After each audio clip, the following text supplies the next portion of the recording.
تمہیں اس نعرے کی اہمیت کا پتہ مرنے کے بعد چلے گا، جب نمازیں منہ پہ مار دی جائیں گی، جب روزے تولے نہیں جائیں گے، اور فرشتے ایک دوسرے سے کہیں گے کہ اس کی ضمیر کے کتاب کے ورق الٹ کے دیکھو اس نے زندگی میں کتنی بار خلوص سے یا علی کہا تھا۔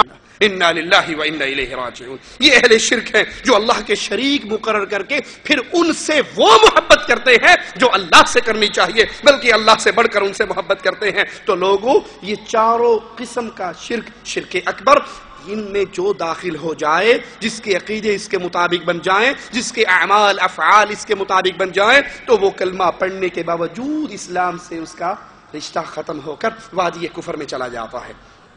اسی طرح عبادت کی جتنی بھی قسمیں ہیں وہ خالص اللہ کے لیے ہیں۔ اگر انسان اس عبادت میں سے کوئی قسم بھی غیر اللہ کے لیے کرے، غیر اللہ کے لیے ذبح کرے، اس کے لیے سجدے کرے، اس کے لیے طواف کرے، اس کے لیے رکوع کرے، اس کے نام پر قربانیاں کرے، اس کے نام پر ذبح کرے، پیر شاہ جمال، کوکڑ گھینتے پتر ڈے رتا لال، وہ بابا جی کے قبر پہ جا کر بکرے کی نیاز دے، وہ مرغے کی نیاز دے، وہ اس کو راضی کرنے کے لیے خون بہائے، تو یہ عبادت میں اس کو شریک بنا کر شرک اکبر کا جرم کر کے وادی ایمان سے نکل جاتا ہے۔ صحیح مسلم میں ہے، امام الانبیاء فرماتے ہیں، سیدنا علی سے روایت ہے، لعن اللہ من ذبح لغیر اللہ، جو اللہ کے علاوہ کسی اور کے لیے ذبح کرتا ہے اللہ کی اس پر لعنت برستی ہے، جو اللہ کے علاوہ کسی اور کے لیے ذبح کرے۔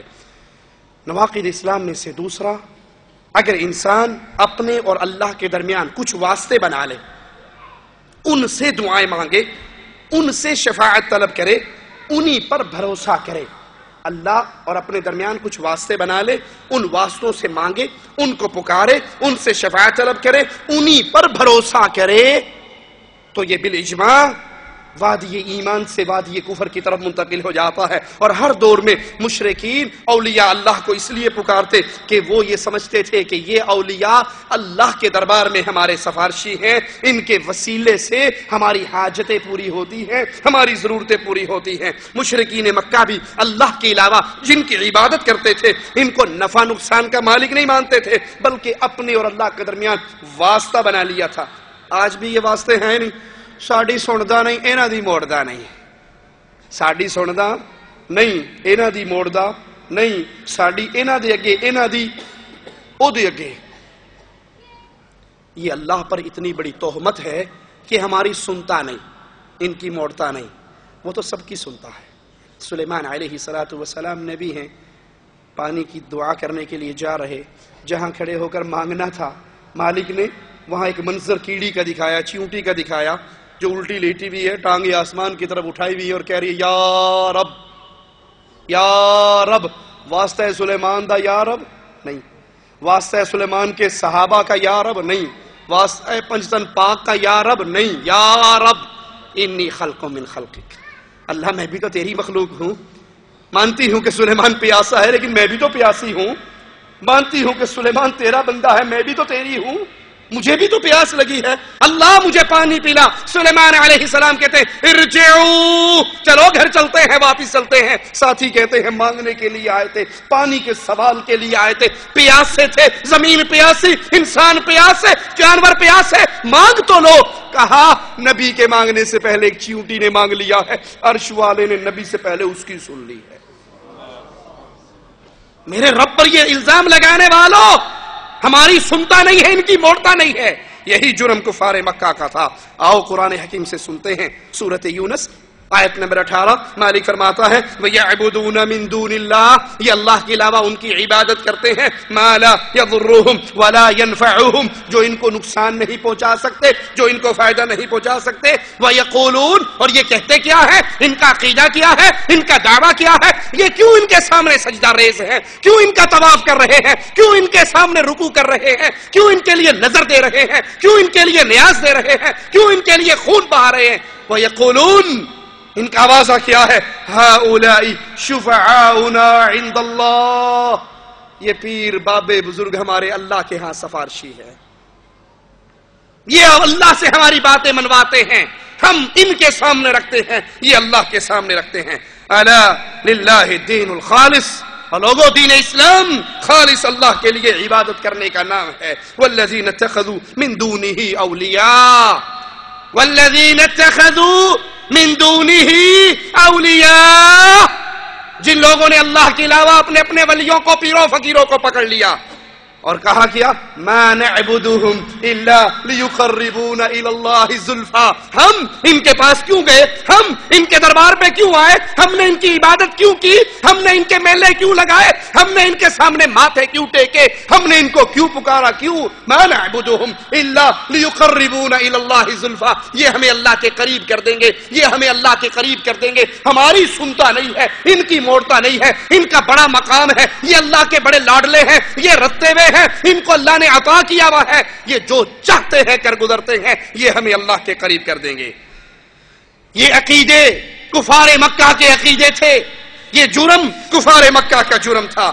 افسوس جو شخص اللہ کو خالق، رازق، مالک ماننے کے باوجود غیر اللہ کو سفارشی سمجھ کر پکارے، ان پر بھروسہ کرے، وہ دائرہ ایمان سے نکل جاتا ہے. لیکن آج کلمہ پڑھنے والوں کی اکثریت اسی بیماری کا شکار ہو چکی ہے. کلمہ پڑھنے والوں کی اکثریت اسی بیماری کا. اور جو ایک بات کہہ کے میں اپنے موضوع کی طرف دوبارہ آتا ہوں، ساڑی سندا نہیں، اینا دی موڑدا نہیں، یہ اللہ پر بہت بڑی تہمت ہے. مالک تو سب کی سنتا ہے. وقال ربکم، تمہارے رب نے کہا ہے ادعونی، مجھے پکارو، میں تمہاری پکار کو سننے والا ہوں. یا ایھا الانسان ما غرک بربک الکریم، اے انسان، کریم اللہ سے کس چیز نے تیرے چہرے کو موڑ دیا؟ کیوں تو نا امید ہو گیا؟ کیوں تو مایوس ہو گیا؟ کیوں تو اللہ سے دھوکے میں پڑ گیا؟ اللہ کو تو نے پکارنا چھوڑ دیا اور اس بد عقیدگی کا شکار ہو گیا.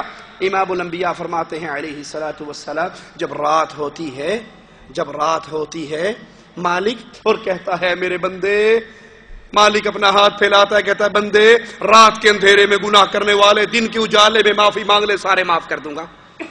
دن ہوتا ہے مالک، رات ہوتی ہے مالک آواز لگاتا ہے، ہاتھ پھیلاتا ہے، اے روشنیوں میں گناہ کرنے والے اندھیروں میں معافی مانگ لے، اندھیروں میں کرنے والے روشنیوں میں معافی مانگ لے.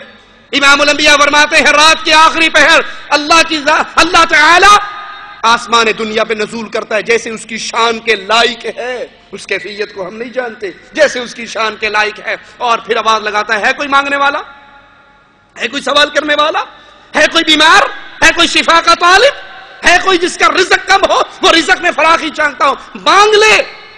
ہم سارے اس وقت سوئے ہوئے ہوتے ہیں، صبح اٹھ کر کیا کہتے ہیں ساڑی سندا کوئی نہیں، اینا دی موڑدا کوئی نہیں.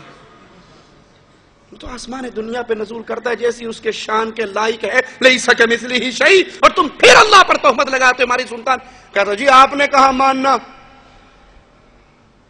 تھانے دار کو ملنا ہو تو سپاہی پکڑنا پڑتا ہے، کوٹھے پہ چڑھنا ہو تو سیڑھی لگانی پڑتی ہے، بادشاہ کو ملنا ہو تو امیر پکڑنا پڑتا ہے. ہائے افسوس، تو نے میرے رب کو مخلوق کے ساتھ تشبیہ دے کر کتنا بڑا جرم کیا ہے. مانتا ہوں بادشاہ کو امیر کے بغیر ملاقات نہیں کر سکتے، تھانے دار کے لیے سپاہی پکڑنا پڑتا ہے. کیوں؟ وجہ کیا ہے؟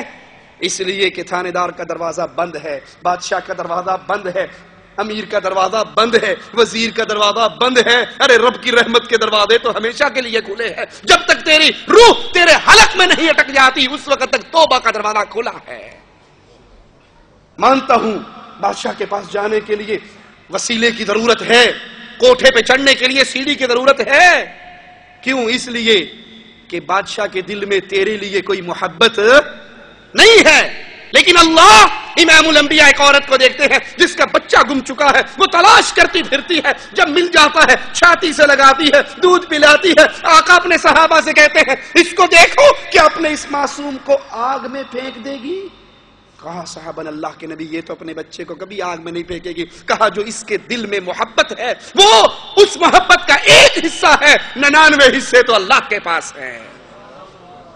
مانتا ہوں کہ بادشاہ کے پاس جانے کے لیے وزیر امیر کی ضرورت ہے. کیوں؟ اس لیے کہ بادشاہ کے خزانے اگر کچھ آپ کو دے گا تو کم ہو جائیں گے. وَلِلَّهِ خَزَائِنُ السَّمَاوَاتِ وَالْأَرْضِ، زمین و آسمان کے سارے خزانے اللہ کے پاس ہیں. وہ مالک فرماتا ہے میرے بندو، لو اولکم وآخرکم، اول آخر جن انس